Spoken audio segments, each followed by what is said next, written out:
a pair of new shoes with matching laces, a permanent box at Sheepshead Races, a porcelain tub with boiling water, a Saturday night with the mayor's daughter. Look at Teo. He's the king of New York. Let's get postcasting.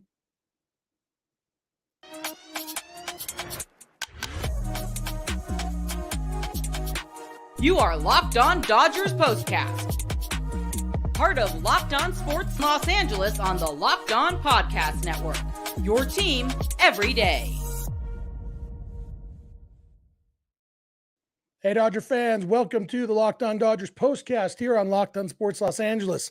I am your guest host, Jeff Snyder. I normally host Locked On Dodgers with my buddy Vince Semperio. I'm still doing that. Normally, Pete Fox does the postcast here, but it is me for the next several days. Pete is out of town, and I am enjoying taking his place. Had a lot of fun last night talking about the Dodgers' extra inning win over the Yankees.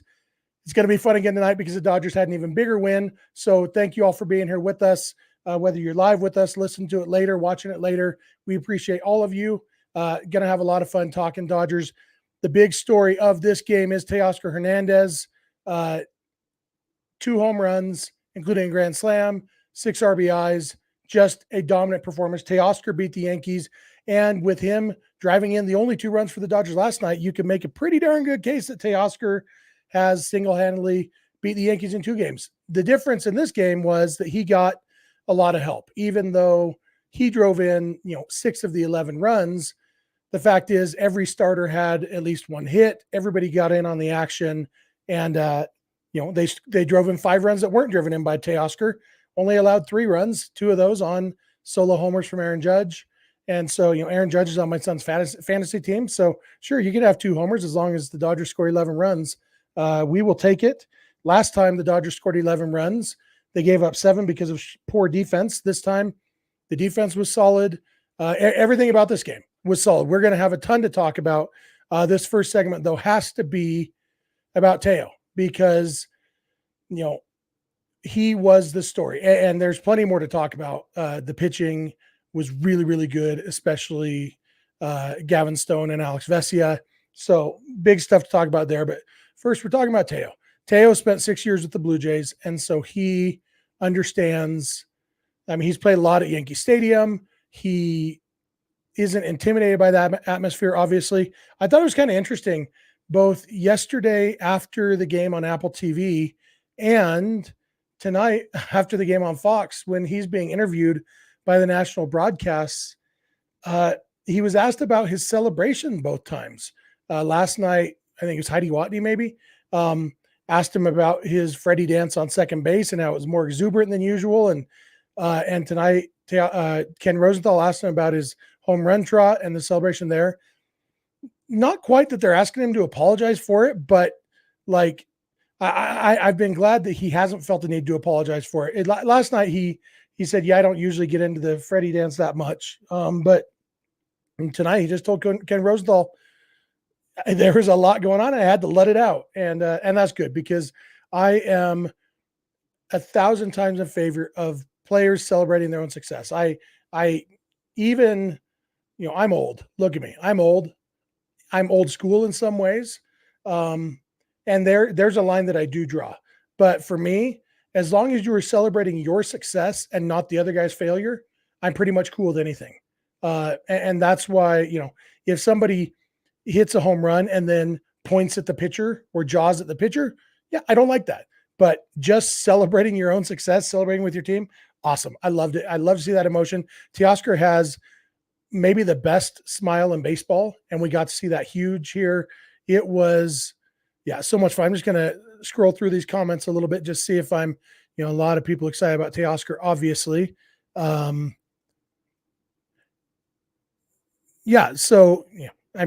is the story. And it's kind of funny. I mentioned this last night, that in that at bat, when he hit the 2-run double in the 11th inning last night, the first 2 pitches he had terrible swings at. And what the pitcher was trying to do was throw that same pitch a third time. Pitcher made 3 really good pitches to start, 2 good sliders, and then the good high fastball, setting up another good slider. Problem is he threw a bad slider and Teo ripped it. And we had kind of the same thing on the grand slam tonight. Tommy Kahnle, the first pitch, Teo, it's like Will Smith just walked and then Teo swings at a pitch 6 inches outside. It's like, come on, Teo. Like, He's so like high and low within one at bat. Just, but the fact is he sure will punish a mistake. And he did a good job laying off some other pitches that he might sometimes chase, getting into account. And then when he got the mistake, he didn't miss it. And it wasn't a terrible mistake. It wasn't a bad pitch by Canely. Teo had to go down and get it, but he had to go down low in the strike zone, not down below the strike zone. And so it was just a beautiful at bat after that first swing to bounce back and put up a great at bat like that, get the grand slam. And really it was, the Dodgers were already up 4-2. Ultimately, the Yankees only scored 3 runs. So in hindsight, the Dodgers had already won the game, but they hadn't. And, they had Yohan Ramirez warming up in the bullpen during the 7th inning when Alex Vesia was pitching. And Ramirez has pitched 3 of the last 4 days. And then they had Yarbrough, and like Evan Phillips was available, but after how many pitches he threw on Thursday, they'd love to give him another day off. Didn't seem like it was going to be possible for them to give Phillips another day off. And then Teo, that grand slam, takes it from 4-2 to 8-2. And suddenly, boom, we are in action. We are now in blowout mode. And so Ryan Yarbrough, you can pitch the last 2 innings. That's the big difference there. And I'm going to talk in the next segment a little bit about following up on what I talked about yesterday about the Dodgers getting into the Yankees bullpen early. But the kind of the opposite here, Teoscar allowed the Dodgers to reset their bullpen a little bit, which was huge. Getting a big win after 11 innings the day before, the Dodgers now go into the series finale with their bullpen in a little bit better shape than the Yankees bullpen. The Yankees didn't use their top guys just because their top guys weren't available. And so there is, realistically the difference isn't much, but at least the Dodgers don't go into Sunday at a bullpen disadvantage. So we're going to talk more about that matchup in the last segment today because it's going to be a great pitching matchup. Just like seems like every time Tyler Glasnow pitches, it's a great pitching matchup. So we're going to talk more about that. But for tonight, Teoscar Hernandez is the story. I'd love to hear you. Frank has a comment that isn't about Teoscar, but something we've noticed too. He has the former Dodger count at 5. Dennis Santana, Victor Gonzalez, Tommy Kahnle, Caleb Ferguson, Alex Verdugo. There was another one, wasn't there? It seems like there was one more who I noticed that pitched for them, but maybe I got Gonzalez and Ferguson, Santana. Maybe it wasn't. Maybe it's just those 5. But it's kind of funny to see all these former Dodgers relievers now pitching for the Yankees and doing really well. Those guys all had moments of success with the Dodgers, but not quite the same. Craziest thing is Caleb Ferguson and Dennis Santana both having to be clean shaven or at least no beards. So I used to call Dennis Santana Thinly Jansen because he looked like the skinny version of Kenley Jansen, but without the beard, he doesn't as much anymore. So I'm going to come back in a minute. We'll talk about the pitching in this game. Gavin Stone was really good. Alex Vesia was maybe even better. Obviously a shorter stint. And Ryan Yarbrough was exactly what they needed. So I'll be back to talk about all that. So stay here on the POSTCAST.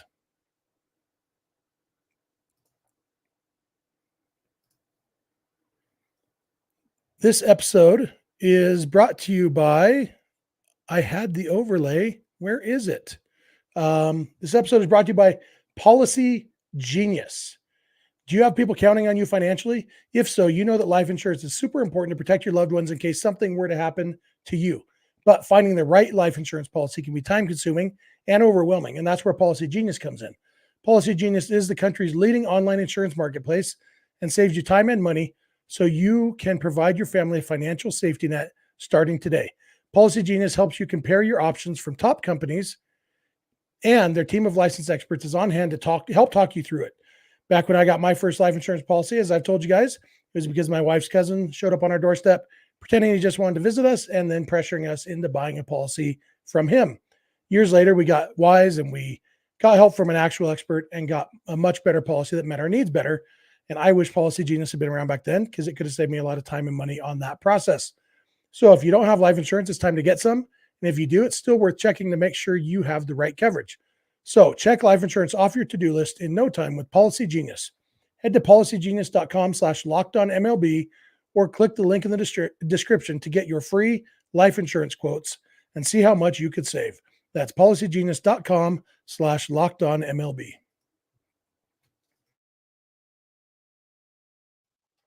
Hey, I'm back.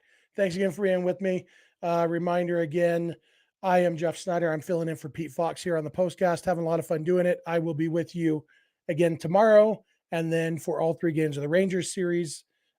Not sure what's happening with the Royals series. Pete will be back at some point next week, but I will be with you for at least the next 4 games after tonight. So, yeah, we're having fun with this. And of course, you can catch me every weekday morning or the night before every weekday morning, Sunday through Thursday nights, with my buddy Vince Samperio over on the Locked On Dodgers podcast on the Locked On Dodgers YouTube feed. This is on the Locked On Sports Los Angeles YouTube feed.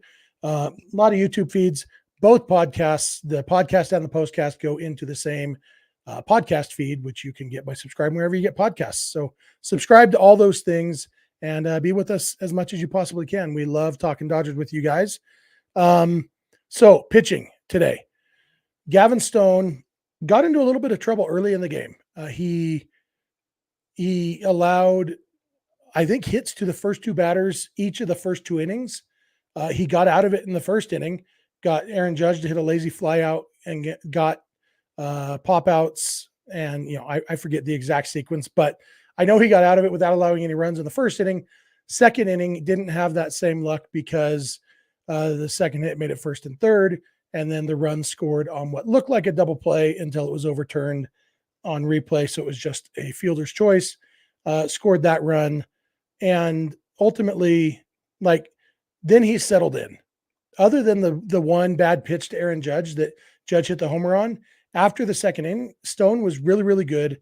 And then in the 6th inning, he just got a little bit of, just got a little tired. And not surprising. He was pushing 100 pitches. He was throwing harder than he has all season.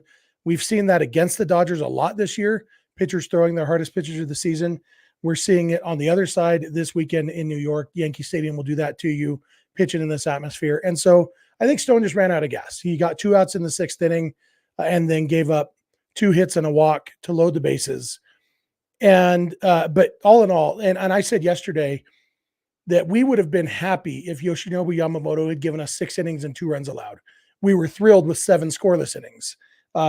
Gavin Stone almost gave us that 6 innings and 2 runs allowed, came 1 out short of that. And again, that's where we are, especially because Gavin Stone is the Dodgers' number 3 starter probably in the postseason. Getting this from him against one of the best teams in baseball.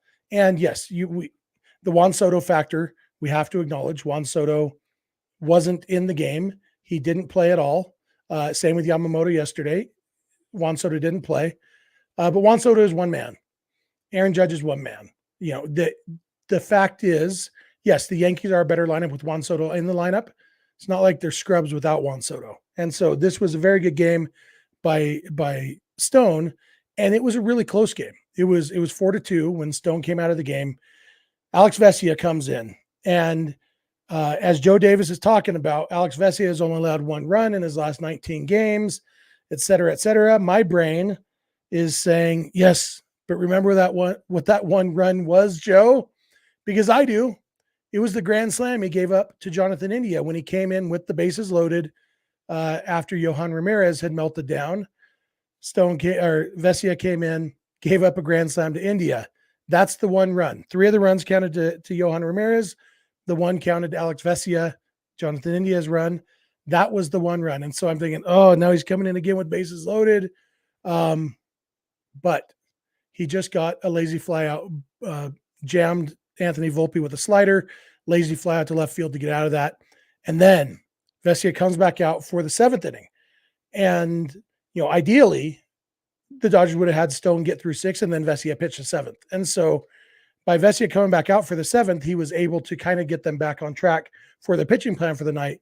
But it was Alex Verdugo, Aaron Judge, Giancarlo Stanton.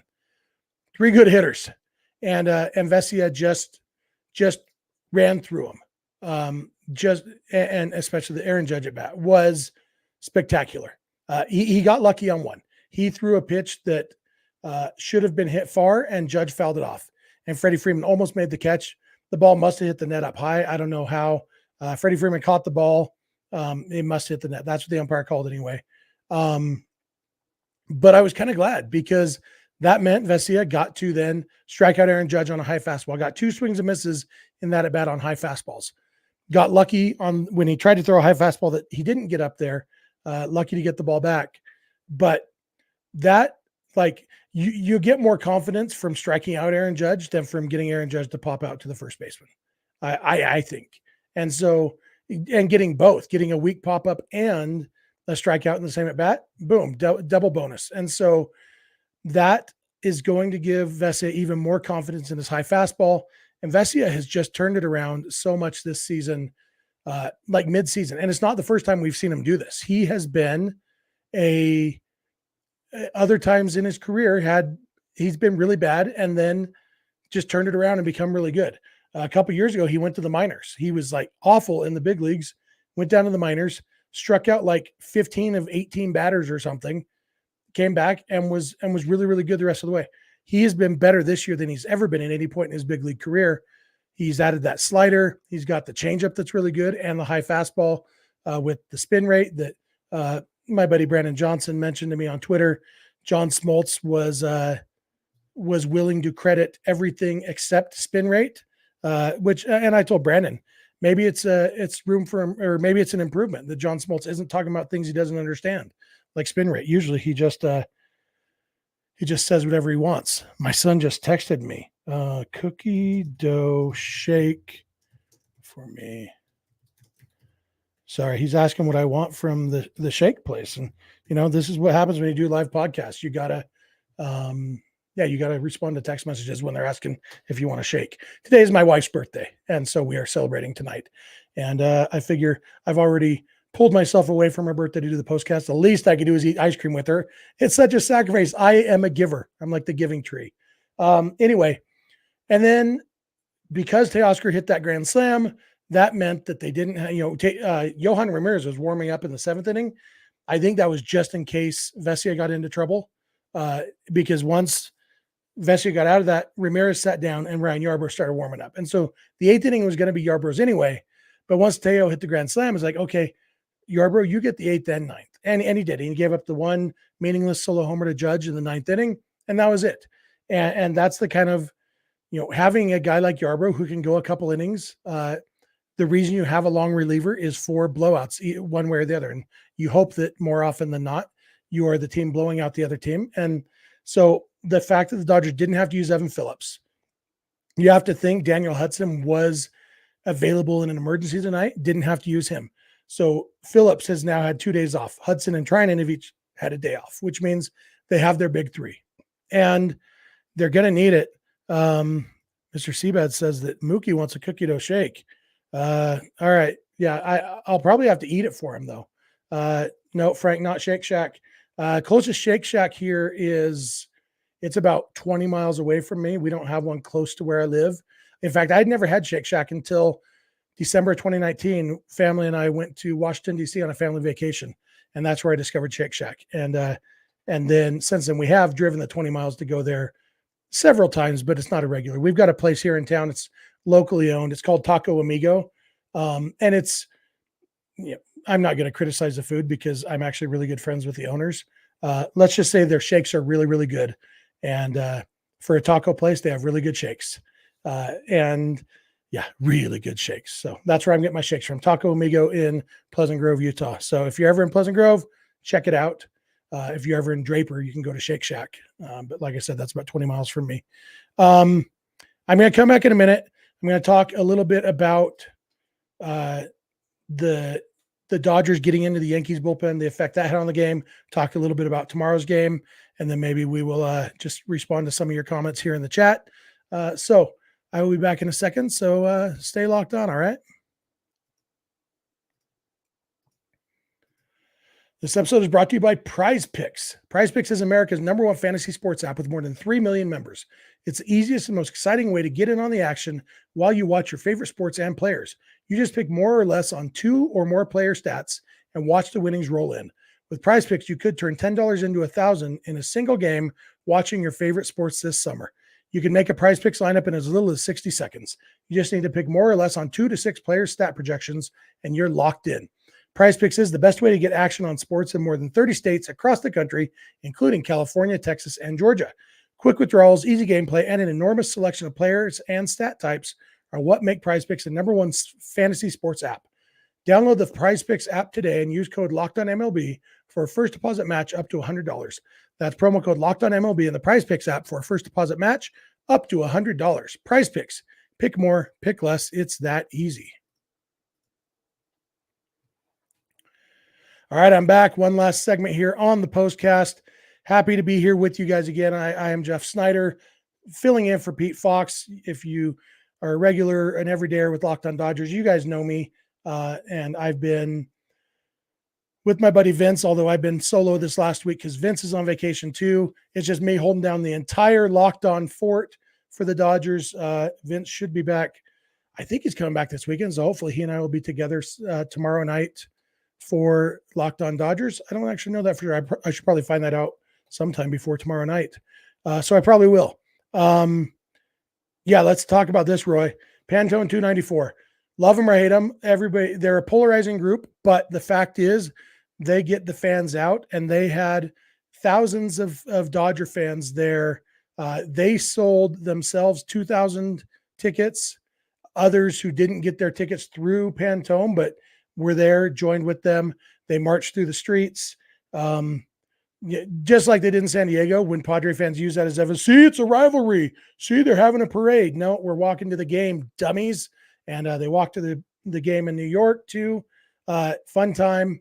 And yeah, you love to see the Dodgers showing up, or Dodger fans showing up for their team on the road too. So last thing about this game, and then we'll dig in a little bit to tomorrow's game. We had, I mentioned on yesterday's episode, the impact of the Dodgers getting into the Yankees bullpen early, about getting Cody Poteet out of the game in the 5th inning. And I talked about yesterday how if the Dodgers had lost, it would have just been a moral victory. Well, at least we made them use all their good relievers.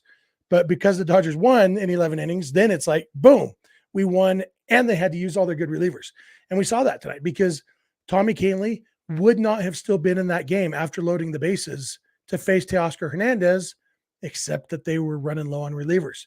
Dennis Santana pitched a lot longer than he would have if they hadn't been running low on relievers. They used Michael Tonkin for longer than they would have if they weren't short on relievers. And so we definitely saw that impact, and the impact that one game can have on the next game. And the fact that the Dodgers were able to capitalize on that, and now the Dodgers do go in to Sunday with not a super rested bullpen, but at least their big 3 rested. Dodgers in really good shape, and they've already won the series. So obviously we are getting hungry. We just want a sweep now. We're not going to be happy if they lose, but knowing that worst case scenario, the Dodgers won the series, it's a really good feeling. And it was, even though the Dodgers didn't score until the 11th inning yesterday, what they did offensively shouldn't go unnoticed, that they were able to at least get the pitcher's pitch count up, get him out of the game, get into the bullpen, and Yoshinobu Yamamoto pitching a gem, so that the Yankees did have to use all their high leverage guys because they weren't up 6-0. It was tied 0-0. It just, all in all, the team effort from Friday had a big impact on Saturday. And that's how series work. And the Dodgers have always been, during this stretch of dominance the last decade, they've been really good at that. The first game of a series, getting into the bullpen, and they know what they're doing. They're thinking about that. Let's get into the bullpen early, give us more looks at each reliever, get their relievers down for the rest of the series. It's definitely something they try to do. So now we dig into they do. Mr. Seabed says the Dodger fans at Yankee Stadium deserve a cookie dough shake from Taco Amigo. They're really good. Pantone 294. If you want to make a trip to Pleasant Grove, Utah, Taco Amigo to get some shakes, I can talk to the owners and make sure that they have enough cookie dough on hand. Good stuff. But yeah, so tomorrow, James Paxton, no, not James Paxton, the good one, Tyler Glasnow, I said that. I'm like, I know that's not right, but I just forgot Tyler Glasnow's name. Tyler Glasnow goes against Luis Gil, or Lewis Gill, to us people who don't talk too good of Spanish. But Luis Gil will be pitching for the Yankees against Tyler Glasnow for the Dodgers. Gil has been awesome this year, and I have not seen him pitch. Like going into the Pirates series, I've actually seen Jared Jones and Paul Skeens pitch quite a bit, because partly I watched Skeens on purpose from the time he came up, and Jared Jones, like when I'm, with Dodger games not starting until 8 o'clock where I live, I often early evening will just turn on a game, and sometimes it's the Pirates. And it seems like I've seen more of Jared Jones's starts than most guys. So I knew what to expect from those guys. All I know about Luis Gil is his stats, which is he looks really, really good. And so as we know, the Dodgers have not done a lot of scoring for Tyler Glasnow lately. And it's going to be an uphill battle to change that tomorrow. Hopefully they can give Luis Gil his first real blemish. He's 8-1 this year. His ERA is under 2, just been really, really good. Hopefully the Dodgers can change that. I don't expect an 11-run outburst, but it would be nice to get 3 or 4 runs. And hopefully Tyler Glasnow, you have to assume that Juan Soto won't be in the game again. Sounds like they're going to give him some more time off. By the way, if you were watching the Locked On Dodgers episode on Thursday night, I want to apologize. At the very end, we got a comment in the chat saying that Aaron Boone had said that Juan Soto had a torn UCL. That was a misunderstanding, because John Boy had posted a video about Soto's injury where at the end, Aaron Boone says it's a torn ACL, but the video John Boy posted was about Jason Dominguez from a year or two ago.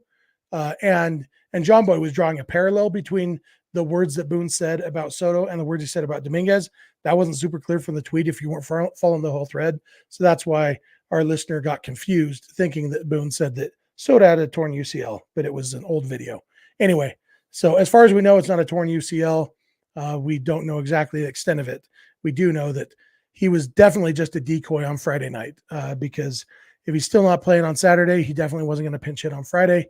So hopefully Tyler Glasnow can get the job done, and hopefully the offense can at least get him a few runs and let his dominance pay off, instead of the last several times where his dominance has not paid off. The Dodgers haven't scored a run with Glasnow in the game since May 4th. And it's time to change that. It's time to get Glasnow back on the winning track. Hopefully he can have a good game. And yeah, Dodgers going for the sweep. I'm just, Tom Allen says that Aaron Boone should have walked Teoscar Hernandez with the bases loaded. Yeah, that you're not going to give Teoscar Hernandez the Barry Bonds treatment quite yet. And the fact is, Tommy Kahnle has the stuff to get a guy like Teoscar Hernandez out. But he has to execute his pitches, because one thing we've seen, Teoscar Hernandez can hit mistakes. And that was, that's what happened here. And so, yeah, you're not going to intentionally walk a guy with bases loaded. But, in hindsight, yeah, obviously they would have. If the options were walk him or give up a grand slam, they would have chosen the walk. But there are other options in the moment before the grand slam happens. Luis Gil is a right-hander, Tim. So we will have presumably a similar lineup to what we had on Friday. I'm interested to see, now that the Dodgers did win the series, if they are more willing to play Miguel Vargas, let him get a start somewhere, left field probably. I've had a lot of people asking, well, wasn't Vargas a third baseman? Why don't they put him there? Third baseman hurt. But the problem is the Dodgers moved Vargas from third base to second base because he was a bad third baseman. Then they moved him from second to left field because he was a bad second baseman. And now he's a bad left fielder. So I love Miguel Vargas's bat. I love him. I wish that the Dodgers had an opening at first base or DH, but they don't. And I'm pretty happy with the guys they have at first base and DH. So yeah, we'll see if Vargas gets the start. Lineup will be interesting to see, but it's Sunday Night Baseball on ESPN, finishing off the weekend of national broadcasts. And then Dodgers have a day off on Monday. So should be fun. I'm just looking through the comments, see if there's anything else we need to talk about. Lots of Taco Amigo talk. If you come to Pleasant Grove, Utah, actually there's one in Orem too. There's 2 Taco Amigos locations, Pleasant Grove and Orem. So check them out. All the shakes are good. Their ice cream's really good. I like the cookie dough just because cookie dough is my favorite kind of anything. So other comments in here. To win like this with Chris Taylor in the lineup is something you can't expect again, though. Yeah, Chris Taylor did get a hit in this game. He also struck out, 50 times tonight? I don't remember. 2 or 3 times. It was a Chris Taylor game, except he also got a hit. It was a good game for the Dodgers. I'm about out of time, so I guess that'll do it for us. Guys, this is fun. I really appreciate you guys being here with me on the postcast. Again, I will be here tomorrow night as soon as the game is over. Be celebrating my wife's birthday with my in-laws, but they understand I got a postcast, and so I think we'll be done by the time the game ends anyway, so we will hop on as soon as we can after that. So that'll do it. Thanks for being here with us. Let's keep postcasting. Go Dodgers, and I will talk to you tomorrow night.